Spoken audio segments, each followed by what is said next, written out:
Assalamualaikum warahmatullahi wabarakatuh. Bismillahirrahmanirrahim. Wassalatu wassalamu ala Rasulillah wa ala alihi wa sahbihi wa man wa ba'd. Pagi ini kita masuk ke halaman 9, itu ada tamhid ya.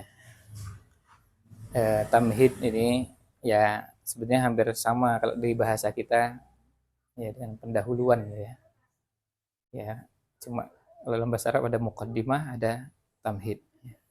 Muqaddimah di buku ini maksudnya muqaddimah pengantar dari penulis ya, tentang latar belakang penulisan buku ini. Kemudian kalau tamhid ini memberikan pengantar ke bahasan. Ya. Karena bahasannya qawaid Qur'aniyah, maka akan dijelaskan qawaid itu apa, Qur'aniyah itu apa, baru nanti masuk ke makna gabungannya qawaid Qur'aniyah. Supaya nanti orang bisa memahami yang dimaksud itu apa di buku ini. Karena ketika orang tidak memahami itu, orang merasa qawaid Qur'aniyah lah, terus bedanya dengan yang lain apa gitu. Kan ayat Quran juga semuanya isinya isinya penting ya. Isinya bahkan kalau dibilang isinya kaidah banyak sekali. Tapi selalu beliau jelaskan qawaid Qur'aniyah itu maksudnya apa. Makanya di sini di awal disebutkan yahsunu qabla dukhuli ila ma tayassaru i'daduhu min qawaida, tentu akan lebih baik sebelum masuk ke materi ya, sebelum masuk pada pembahasan tentang apa itu qawaid ya, dan menjelaskan tentang bahasan-bahasan qawaid itu, an ubayyina hadda hadhil qawaid. Saya jelaskan terlebih dahulu batasan definisi kaidah ini. Wa muradi biha, dan maksud saya dengan kaidah ini. Maksud saya dari kaidah-kaidah ini. Jadi beliau memperjelas yang saya maksud qawaid Qur'aniyah itu apa.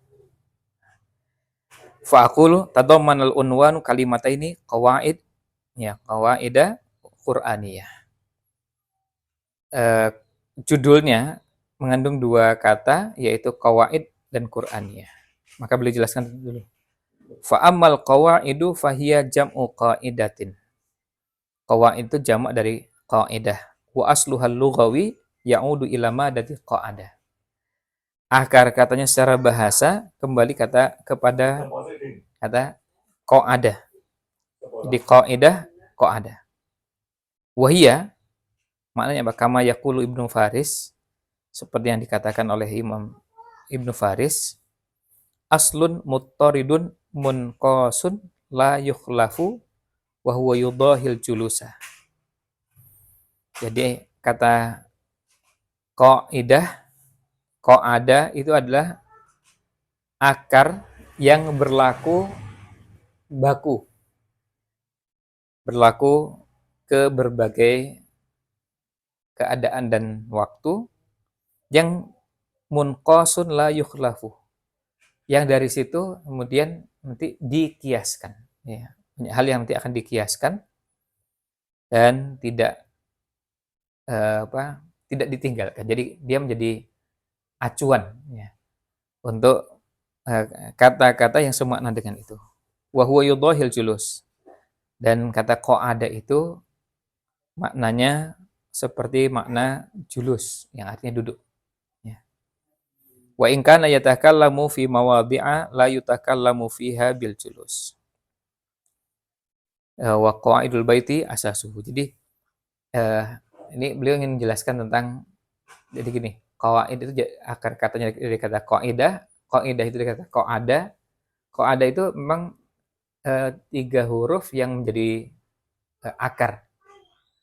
Jadi maka nanti kemudian kalau ada kata-kata lain itu bentukannya dari situ. Misalnya ada maq'ad. Kemudian nanti ada kata qu'ud, ada qa'id, ada kata-kata yang terbentuk dari situ. Kalau dari sisi makna seperti kata duduk ya. Tapi kalau qawaidul bait itu artinya asasuhu. Kalau orang menyebut qawaidul bait itu artinya pondasi, pondasinya rumah ya. Nah, itu makna dari kata Qawaid. Jadi kalau mau diringkaskan ya al-qaid dan qaidah itu ya maknanya ya asas atau pondasi. Atau juga bisa maknanya prinsip. Contohnya di Quran, ini firman Allah Ta'ala, wa idh yarfa'u Ibrahimul qawa'ida minal baiti. Jadi di situ, wa idh yarfa'u Ibrahimul qawa'ida minal baiti wa Ismailu. Nabi Ibrahim, Nabi Ismail menegakkan pondasi Baitullah. Jadi mulai dari pondasinya dulu sampai akhirnya kemudian tegak. Ya, pondasi. Kemudian fa'atallahu bunyanahum minal qawaidi. Nah, di sini juga sama. Qawaid itu artinya pondasi, bunyan. Bunyan artinya bangunan. Nah, kemudian nanti ada qaidatul bab. Qaidatul bab al-aslul ladzi tambani alaihi masailuhu wa furu'uhu. Jadi kalau ada istilah kaidah dalam bab ini, itu artinya pokok dari masalah dan cabangnya. Contohnya gini, misalnya kita bicara tentang bab toharoh, itu ada kaidahnya. Bab sholat ada kaidahnya. Ada bab tentang zawaj, nikah, nanti ada kaidahnya. Nah, kaidah itu yang dijadikan acuan. Yang dari situ nanti akan ada turunan-turunannya.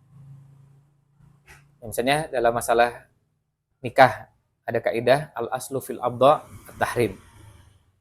Hukum asalnya yang semua yang berhubungan dengan kemaluan itu adalah haram. Itu kaidahnya. Itu kaidah di bab apa? Di bab tentang yang berhubungan dengan nikah. Nanti bab tentang toharoh ada lagi. Bab tentang, nah itu bab-babnya masing-masing ada kaidahnya. Kalau kita yang belajar fikihnya tidak pernah belajar agak mendalam, kadang-kadang nggak pernah ketemu kaidah-kaidah di bab. Ya langsung aja ke isinya. Nah, Imam Ibnu Rajab itu punya buku tentang itu. Jadi kalau kita belajar bukunya Imam Ibnu Rajab itu, justru kita belajar kaidahnya, kemudian contoh-contoh masalah dan turunannya. Nah, kemudian amma ta'riful qaidati istilahan. Nah, sekarang definisi kaidah menurut istilah. Fahuwa qadiyatun kulliyatun muntabiqatun ala juz'iyatiha. Jadi dia adalah sebuah bahasan yang bersifat menyeluruh, yang bisa diterapkan pada semua cabangnya, atau sebuah ungkapan yang dia menjadi rumus dan banyak masalah-masalah turunan yang akan muncul dari situ. Ketika kita mengatakan hukum asalnya ibadah itu haram, itu kaidah, maka akan ada turunan yang banyak. Itu namanya kaidah. Hukum asalnya muamalah itu mubah. Sampai ada, nah itu ketika kita menyebut mubah berarti akan ada juz'iyat atau turunan dari kaidah itu banyak. Yang nanti dia akan cocok dengan kaidah dasarnya. Berarti kalau jual beli begini boleh ya? Oh boleh. Kan gak ada larangannya. Nah itu jadi. Itu namanya kaidah. Jadi cara memahami kaidah itu, begitu. Coba kalau kita nggak semuanya boleh kecuali kalau sudah ada larangan. Ya. Nah itu nanti kalau kita memahami kaidah itu enak. Kita memahami beberapa bahasan karena nanti ada ada banyak bahasan yang bisa terangkum. Tapi nanti ada namanya kaidah tuh qawaid kubra, ada qawaid sughra, ada kaidah besarnya, tapi nanti ada kaidah turunannya. Masuk kaidahnya. Dan setiap kaidah itu biasanya selain ada redaksinya, kalimatnya, kemudian maknanya, juga ada contoh-contoh biasanya untuk membantu memahami itu, tapi juga ada pengecualian. Nah itu yang juga menunjukkan bahwa belajar kaidah itu ya perlu ditekuni secara khusus. Jadi artinya nggak cukup kita menangkap ada ungkapannya, tahu terjemahnya, lalu kita terapkan kemana-mana. Karena nanti bisa jadi penerapannya salah. Padahal dia termasuk pengecualian dari kaidah itu. Ya. Nah, terus ada kan di videonya itu Pak Atin Musiamila. Jadi sebenarnya puasa malam itu bukan maghrib. Hmm. itu masih terang ya, belum Oh gitu. kamu salah itu salah salah. Kemarin itu Oh gitu. terakhir yang orang ngawur. Iya. Itu sama ibadahnya itu ya. Iya. Nah itu penerapan yang tidak pada tempatnya dia. Dan ya selain juga mungkin apa pemahaman tentang makna-makna atau ungkapan-ungkapan dalam istilah-istilah waktu ya dalam dalam syariat. Itu jangan-jangan nanti nggak ngerti beberapa juz'iyat atau bagian-bagian dari waktu. Misalnya kalau ditanya, itu jam 3 tuh istilahnya apa?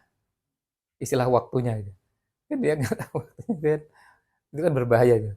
Kalau nggak tahu istilah-istilah istilah-istilah waktu yang itu istilahnya bukan bahasa Arab, istilah syariat.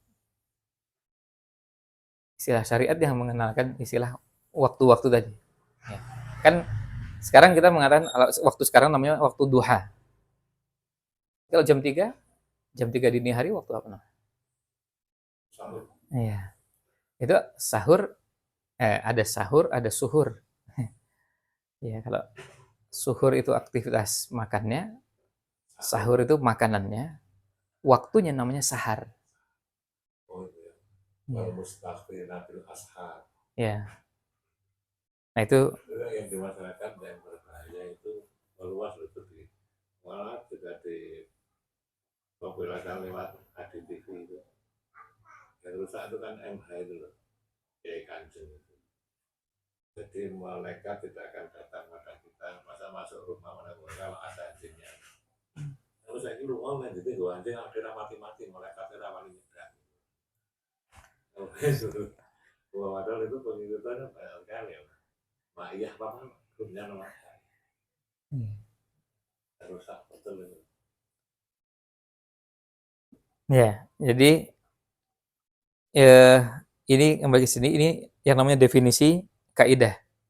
Jadi dia qadiyatun kulliyah. Jadi dia memang Itu ya dia berangkat dari statement, ungkapan, dan kemudian kalimatnya biasanya nggak panjang-panjang, tapi dia diberlakukan untuk bahasan yang begitu banyak. Makanya dikatakan kulli.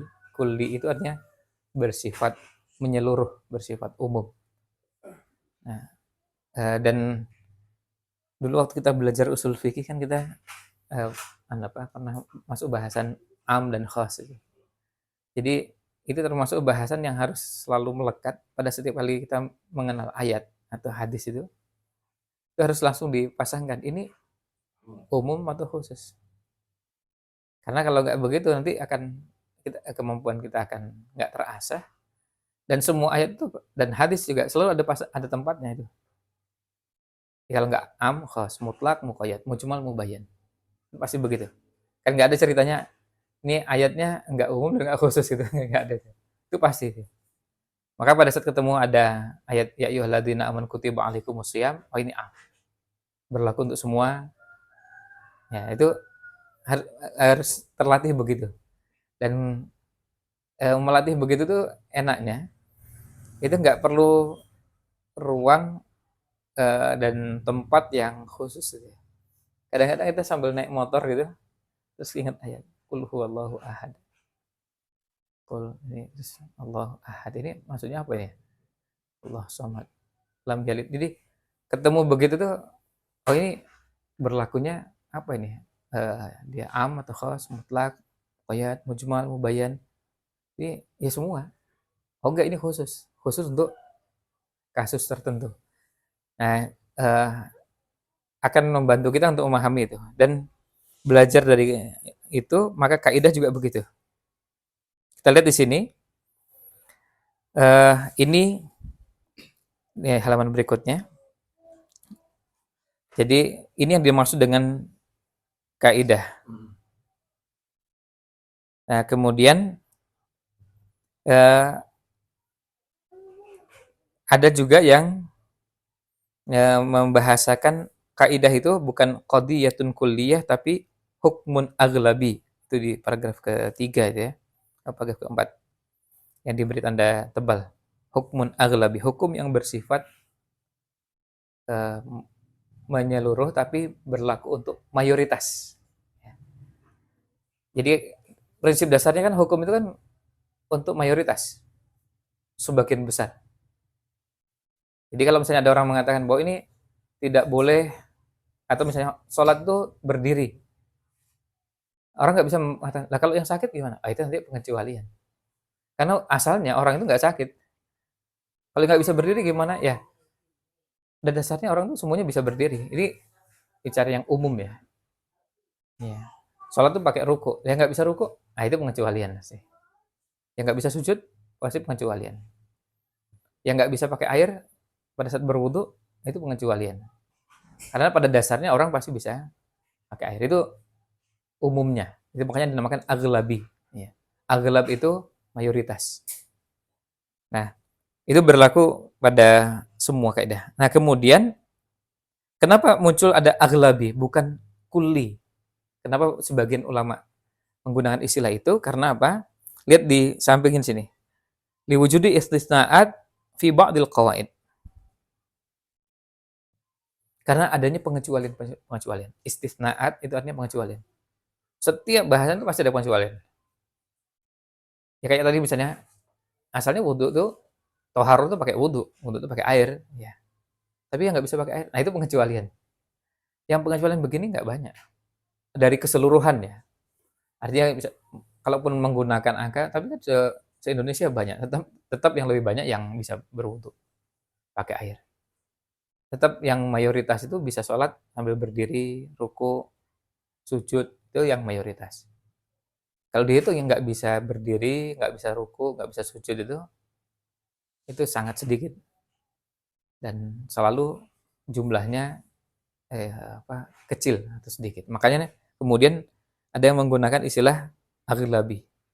Nah, tetapi kemudian beliau tegaskan kala li'anna hadil istisnaati la takhriqul qaidah.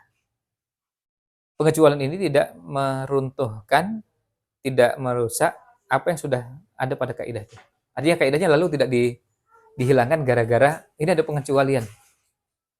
Ya.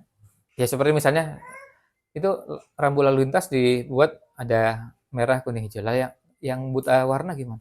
Itu pengecualian. Berapa jumlah orang buta warna di daerah itu gitu yang nggak bisa mengenali lampu merah, kuning, hijau misalnya. Itu kan kalau seandainya ada, itu kan sangat sedikit sekali. Ya. Ya. Nah, ya, jadi ada pengecualian. Ya. Ya. Pengecualian itu tidak merusak, tidak meruntuhkan kaidah. Kaidah A, lalu ada pengecualian, tetap kaidahnya diberlakukan.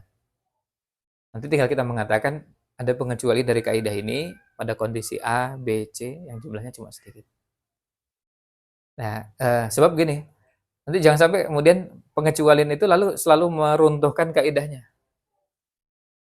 Nah, sekarang kan ya yang sedang ramai di LGBT ya, itu dianggap apa? Itu diminta untuk jadi itu kaidahnya itu. Jadi kaidahnya itu, terus kemudian yang pengecualian itu yang nggak bisa menerima LGBT itu dianggap pengecualian. Kan ini kan upaya mereka untuk membalikkan itu. Ya karena asalnya apa? Asalnya orang tuh ya di mana-mana ya laki perempuan ya. Menikah ya begitu. Termasuk ya kalau kita ditanya itu orang tuanya ya orang tua pasti bapak ibu, nggak ada orang tua saya bapak-bapak gitu. Bapak dengan bapak kan gitu kan ada itu. Atau orang tua saya ibu dan ibu gitu, nggak pakai bapak gitu. Kan nggak ada itu, nggak ada istilah begitu. Ya sampai detik ini kan nggak pernah kita ketemu orang memperkenalkan diri, ya bapak saya dua, gitu. Nggak ada ibunya gitu. Itu nggak pernah diterima dengan akal sehat dan dimanapun ya dengan bentuk apapun itu nggak bisa diterima. Selalu orang mengatakan ketika menyebut kedua orang tuanya pasti itu. Nah itu kaidah dasarnya. Nah ketika itu kemudian ada pengecualian, ada kasus-kasus dan kondisi tertentu, lalu itu dipaksakan untuk mengubah kaidah, nah ini yang akan merusak tatanan yang ada. Nah, ya, itu dikatakan kodrat ini ya, ini yang jadi kebolak-balik ya. Nah, maka kemudian beliau katakan fal ibratu bil aglabi. Yang dijadikan acuan adalah mayoritas. Mayoritas itu apakah begitu atau mayoritas yang sebaliknya? Nah, itu yang dinamakan dengan kaidah. Dan dalam definisinya kaidah itu muntabiqatun ala juz'iyatiha, maksudnya dia bisa masuk ke dalam berbagai bab dan bisa mengumpulkan banyak bahasan lalu diringkaskan dengan satu kaidah tadi. Jadi tidak perlu tidak perlu dirinci satu persatu gitu ya. Ya, ya semuanya masuk di situ. Kemudian Qur'aniyah. Qur'aniyah itu maksudnya adalah nisbahnya disandarkan kepada Quran. Fadisbatun ilal Quran. Jadi qawaid Qur'aniyah maksudnya kaidah-kaidah yang disandarkan kepada Al-Qur'an. Nah, ini mumpung berhubungan dengan nisbah ini juga termasuk yang perlu diluruskan adalah penggunaan istilah dalam sejarah itu. Kadang-kadang orang menyebut sejarahnya, oh ini Bani Umayyah, Bani Abbasiyah. Ini kan termasuk penyebutan yang kurang pas ya. Ini ya. Penyebutan yang kurang tepat. Ya. Jadi kalau yang lebih tepat Bani Umayyah dan Bani Abbas. Karena Umayyah memang nama orang. Dan tak marbutohnya memang ya namanya begitu, Umayyah.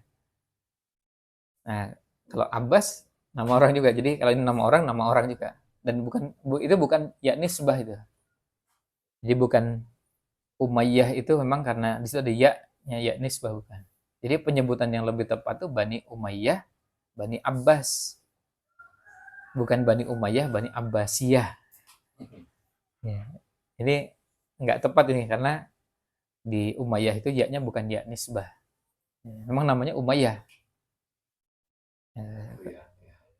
Yahnya itu memang nama asli. Jadi kalau iya, kalau Daulah Umayyah, Daulah Abbasiyah, nah itu.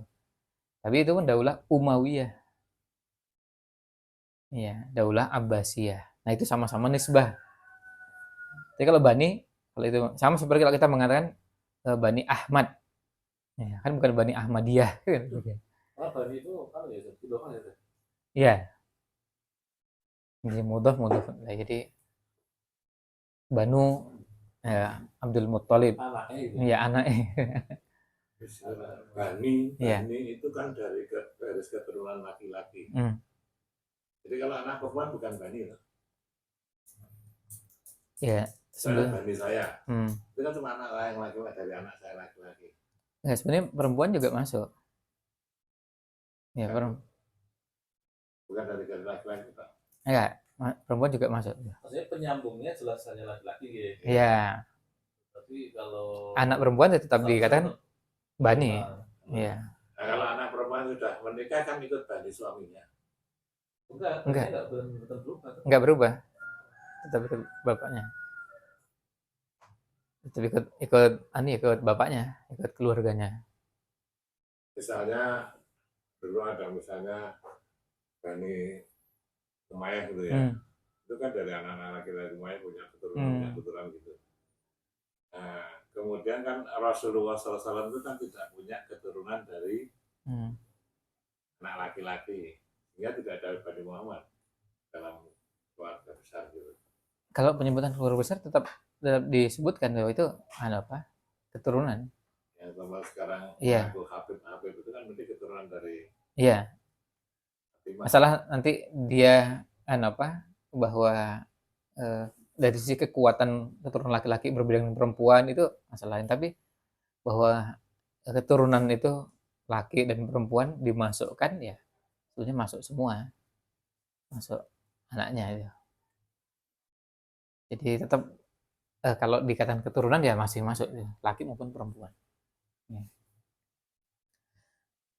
Nah, itu namanya Qur'aniyah. Jadi dinisbatkan kepada Quran. Jadi nah ini sebelum masuk ke kesimpulannya, kalau Quran itu apa ya? Quran itu kalamullah haqiqatan, firman Allah secara hakiki, al-munazzalu ala Muhammadin sallallahu alaihi wasallam, yang diturunkan kepada Nabi Muhammad sallallahu alaihi wasallam, al-muta'abbadu bitilawatihi, yang membacanya dinilai sebagai ibadah. Nah, ini menyebutkan kata Qur'aniyah. Nah, dan beliau Syekh Umar Al-Mukbir mengatakan penggunaan istilah Qur'aniyah itu saya tidak mendapati pada buku-buku ulama ahli bahasa di kalangan mutaqaddimin, para ulama terdahulu. Yang saya dapati pada mutaakhirin, yaitu pada kitab Tajul Arus karya Imam Az-Zabidi yang wafat tahun 1205. Jadi sekitar 200-an tahun yang lalu. Pada bukunya, pada buku beliau Tajul Arus dan pada buku Al-Kulliyat, ya, karya Imam Abul Baqa Al-Kahfi. Di tahunnya 1094. Jadi setelah tahun 1000 di buku-buku bahasa yang menggunakan dan menyebutkan istilah Qur'aniyah, nisbah kepada Quran. Ini sekaligus juga menunjukkan ketelitian luar biasa ini dari beliau. Ternyata di buku-buku bahasa tidak didapati atau beliau tidak mendapati istilah-istilah itu. Penulis itu mencoba untuk mencari apakah ada salaf yang Ya, betul. Jadi itu lebih kelebihannya ya. Jadi sampai istilah yang beliau gunakan pun dicari ada pendahulunya enggak yang menggunakan istilah itu, istilah Qur'aniyahnya itu. Nah, ternyata didapatkannya setelah tahun 1000 ke sini itu. Kan kalau ada misalnya seandainya ada penulis yang hidup tahun 700-an itu kan bisa jadi rujukan, atau tahun 500-an. Ternyata beliau mendapati yang ada yang beliau temukan di setelah tahun 1000. Nah, nah itu tapi kata beliau itu di buku bahasa. Kutubul Lughah. Tapi kalau di kitab tafsir, kata beliau di paragraf berikutnya, wa amma wurudu hadhihi nisbati fi kutubil mufassirina min al-qarni sadisi was-sabi'i fakatsir. Nah, tapi kalau di buku-buku tafsir yang ada di abad ke-6 dan ke-7. Abad ke-6 berarti tahun 500-an sekian. Abad ke-7 berarti tahun 600-an sekian. Itu banyak. Nah, berarti ada salafnya dari para ulama tafsir. Ada pendahulunya yang menggunakan istilah itu. Dan termasuk wa min aqdami man waqaftu ala isti'malihi laha, dan yang paling awal yang saya dapati menggunakan istilah itu adalah Imam Ar-Razi yang wafat tahun 606 Hijriah dalam tafsirnya Mafatihul Ghaib, dan Abu Hayyan yang wafat tahun 745 dalam tafsirnya Al-Bahrul Muhit. Beliau menggunakan istilah Qur'aniyah. Jadi ini saking hati-hatinya ya menggunakan istilah, beliau ingin memastikan bahwa istilah yang beliau gunakan itu ada ulama yang pernah menggunakannya. Istilah asal-asalan. Ya, bukan istilah asal-asalan. Nah, terus kemudian beliau tambahkan lagi, wa amma wuruduhu fi kalami ghairil mufassirina minal mutaakhirina fakatsirun jiddan. Adapun penggunaan istilah Qur'aniyah pada selain buku-buku karya ulama tafsir di kalangan mutaakhirin banyak sekali. Ya, itu berkaitan dengan istilah Qur'aniyah. Nah, masuk ke halaman berikutnya. Berarti definisi qawaid Qur'aniyah itu kalau mau diringkaskan adalah ahkamun kulliyatun qat'iyatun mustakhrajatun min nususil Qur'an. Hukum-hukum yang bersifat menyeluruh dan qat'i yang diambil dari nas-nas Al-Qur'an. Jadi hukum-hukum yang bersifat kulli, ya, menyeluruh, masuk ke berbagai bahasan, berbagai bab, berbagai ruang kehidupan, kalau itu dengan kehidupan, dan dia qat'i, bukan dhonni, yang disimpulkan, diambil ya, dari nas Al-Quran. Maka dari definisi ini nanti kita bisa lihat setiap yang akan beliau sebutkan, kaidah pertama, kedua, ketiga, dan seterusnya, pasti kita bisa ngecek ini di surat apa, ayat berapa. Karena tadi definisinya mustakhrajatin min nususil Quran, dari nas Quran. Kalau seandainya mustakhrajatin diambil, tetapi bukan dari nas Quran, tapi dari yang disimpulkan dari Quran, bisa jadi redaksinya bukan Al-Quran. Tapi kalau nusus berarti teksnya Quran. Makanya dulu pada pertemuan yang lalu kita sampaikan, angka bagusnya kalau semua kaidah ini kita hafal. Kan sebenarnya kita sambil menghafal potongan ayat Quran ya, walaupun tidak semua ayat Quran, tapi langsung juga terapannya. Ini terapkan pada kondisi ini, terapkan pada kondisi itu. Nah itu bentuk terapannya. Nah jadi itu definisinya ahkamun kulliyatun qat'iyatun mustakhrajatun min nususil Quran. Jadi itu yang beliau definisikan supaya orang ketika memahami qawaid Qur'aniyah itu yang dimaksud. Jadi beliau maksudkan dan penjelasannya di sini di paragraf paling akhir di halaman ini, mustakhrajatun min nususil Qur'an wa fi hadza isyaratun ila madati hadhil qawaid. Ini memberikan isyarat pada materi kaidah-kaidah. Fahiya ma'khudatun minal ayatil Qur'aniyah. Diambil dari ayat-ayat Quran. Jadi diambil dari ayat Quran. Jadi ayat Quran itu memang teksnya yang diambil langsung.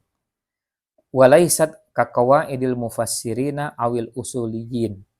Tidak sama dengan kaidah-kaidah tafsir atau kaidah-kaidah di kalangan ulama tafsir dan kaidah-kaidah yang dirumuskan oleh para ulama usul fikih. Allati yajtahidul ulama'u fi siyaghatiha wa tahriri alfadhiha. Yang para ulama mereka berijtihad, beliau-beliau berijtihad untuk menyusun redaksinya, kalimatnya, dan yang menyusun siapa? Ulama-ulama itu. Maka tidak ditemukan teksnya dari Quran maupun dari hadis. Itu yang tentu yang umum ya. Ada juga yang dari ada qawaid juga yang diambilnya dari hadis. La dororo wala diroro misalnya. Itu yang dari hadis. Tetapi yang lain misalnya al-umuru bimaqasidiha. Itu rumusannya dari ulama. Dasarnya apa? Innamal a'malu binniyat atau hadis-hadis yang semakna dengan itu. Nah, itu rumusannya dari ulama. Tapi kalau ini enggak. Ini memang diambilnya kalau qawaid Qur'aniyah itu diambilnya dari teks Quran. Jadi itu yang membedakan. Makanya kalau kalau kita sudah bisa paham ini berarti kita ini belajar qawaid Qur'aniyah enggak sama dengan belajar qawaid tafsir, qawaid usuliyah, qawaid fiqhiyah. Pembedanya apa? Salah satu pembeda yang mendasar adalah redaksinya, teksnya. Kaidahnya itu memang diambil dari Quran. Jadi nanti misalnya dilihat di yang pertama waqulu linnasi husna. Kemudian ada kaidah ma 'alal muhsinina min sabil. Balil insanu 'ala nafsihi basirah walau alqa ma'adzirah dan kaidah-kaidah yang lain.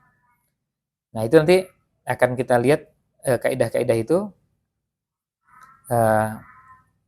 kaidah-kaidahnya diambil dari Al-Quran. Nah, supaya langsung bisa kita lihat, sekarang coba kita langsung ke belakang buku, ke Fihrisul Maudu'at. Supaya kita lihat kaidah-kaidahnya seperti apa. Lihat kaidah-kaidahnya seperti apa. Setelah muqaddimah, kemudian tamhid yang barusan kita bahas, al-qaidatul ula, qauluhu ta'ala wa qulu linnasi husna. Ini ayat Quran. Al-qaidatus tsaniyah. Kaidah kedua, Allah Ta'ala wa asa an takrahu syai'a wa huwa khairul lakum. Wa asa an tuhibbu syai'an wa huwa syarrul lakum. Itu potongan dari ayat. Al-qaidatus tsalitsah qauluhu wa la tansawul fadla bainakum. Al-qaidatur rabi'ah qaulu ta'ala balil insanu ala nafsihi basirah walau alqa ma'adzirah. Al-qaidatul khamisah qaulu ta'ala wa qad khaba man iftara. Al-qaidatus sadisah qaulu ta'ala wasulhu khairun. Al-qaidatus sabi'ah qaulu ta'ala ma 'alal muhsinina min sabil. Al-qaidatu tsaminah qaulu ta'ala wala taziru waziratun wizra ukhra.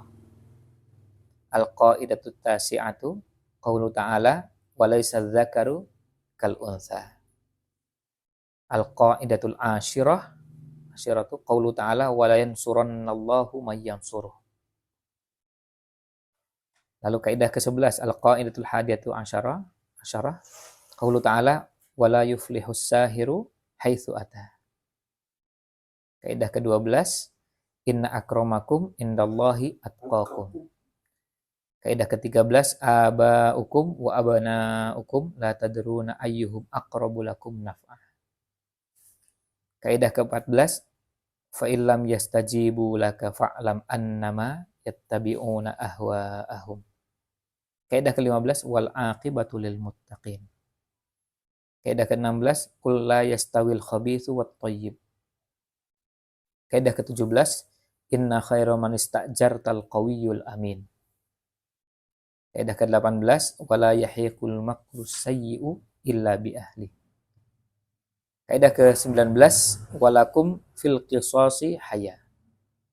Kaidah ke-20 wa may yuhinillahu fama lahu min mukrim. Kaidah ke-21 ya ayyuhalladzina amanu taqullaha wa kunu ma'as shadiqin. Kaidah ke-22 innahu may yattaqi wa yasbir fa innallaha la yudhi'u ajral muhsinin. Kaidah ke-23 waqtul buyuta min abwabiha. Kaidah ke-24 walladzina jahadu fina lanahdiyannahum subulana. Kaidah ke-25 wa manursilu bil ayati illa takhwifa. Kaidah ke-26 in ja'akum fasiqun binaba'in fatabayyanu. Kaidah ke-27 wa man tazakka fa innama yatazakka li nafsihi. Kaidah ke-28 wala tabkhasun nasa asya'ahum. Kaidah ke-29 wallahu a'lamu bi'a'daikum. Kaidah ke-30 wa may yatawakkal 'alallahi fahuwa hasbuh. Kaidah ke-31 wa ashiruhunna bil ma'ruf. Kaidah ke-32 wala yukhlifallahu wa'dah. Kaidah ke-33 wabtaghi fima atakallahu ad-daral akhirah wala tansa nasibaka minad dunya. Kaidah ke-34 walan tarda ankal yahudu walan nasara hatta tattabi'a millatahum. Kaidah ke-35 wa idza sa'alaka ibadi anni fa inni qarib. Kaidah ke-36 fattaqullaha mastata'tum. Kaidah ke-37 fastaqim kama umirta. Fastaqim kama umirta. Kaidah ke-38 faman ya'mal mithqala dzarratin khairan yarah wa may ya'mal mithqala dzarratin syarran yarah. Kaidah ke-39 fa idza faraghta fansab wa ila rabbika farghab. Kaidah ke-40 innallaha ya'muru bil 'adl. Kaidah ke-41 wa ma asabakum min musibatin fabima kasabat aydikum wa ya'fu an katsir. Kaidah ke-42 wahfadhu aymanakum. Kaidah ke-43 wa may yuqa syuhha nafsihi faulaika humul muflihun. Kaidah ke-44 wa ma atakumur rasulu fakhudhuh wa ma nahakum anhu fantahu. Kaidah ke-45 innal hasanati yudhibnas sayyi'at. Kaidah ke-46 wa ma taf'alu min khairin ya'lamhullah. Kaidah ke-47 wa may yu'min billahi yahdi qalbah. Kaidah ke-48 qad alima kullu unasim masyrabahum. Kaidah ke-49 fas'alu ahla dzikri in kuntum la ta'lamun. Kaidah ke-49 kaidah ke-50 inna hadzal qur'ana yahdi lillati hiya aqwam. Nah, itu kita lihat 50 kaidah itu sesuai dengan apa yang beliau sampaikan di definisinya tadi. Jadi qawaid Qur'aniyah itu memang itu ahkam kulliyah, qat'iyah, mustakhrajah min nususil Qur'an. Jadi semuanya kita lihat ini ayat Qur'an semua aja. Mulai dari kaidah pertama sampai kaidah ke-50. Maka kalau kita menghafal ya kita sekaligus bagian dari menghafal Quran. Meskipun ini sebagian dari ayat Quran, tapi juga akan lebih mudah kalau kita setiap kali membahas sesuatu itu yang muncul Qurannya. Misalnya ada orang ketika sudah saking jengkelnya marah sama orang, lalu membenci habis-habisan, terus kita ingatkan walatan sawul fadla bainakum. Dan jangan lupa juga yang bersangkutan juga pernah berbuat baik pada antum ya. Dan kebaikan di masa lalu yang tidak mungkin dilupakan ya. Ya, artinya jangan sampai kebencian itu lalu melupakan semua kebaikan seakan-akan sudah tidak ada kebaikannya sama sekali. Nah, itu 50 kaidahnya untuk definisinya. Demikian Allah.